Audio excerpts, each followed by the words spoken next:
Used to be a sign up here that said Dark Island. I don't know, during the hurricane or whatever, it was on the right side. It disappeared. But there is still a road sign that says Dark Island. I'll try to remember to put in the comment section or the discussion section a link to this boat ramp. It is a public boat ramp.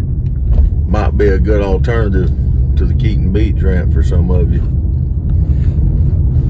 that don't have the gigantic boats, or if you're launching a kayak. It's known as Dark Island. Really well known by the locals.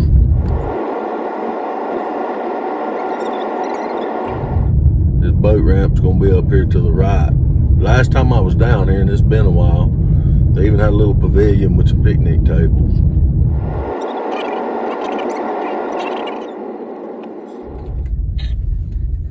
There's water. In there. People can just put their boats in there. Mm-hmm. Just look up all those stairs. So this might be a good alternative for some of you. Look at that, that's so cool. You gotta go upstairs to go there.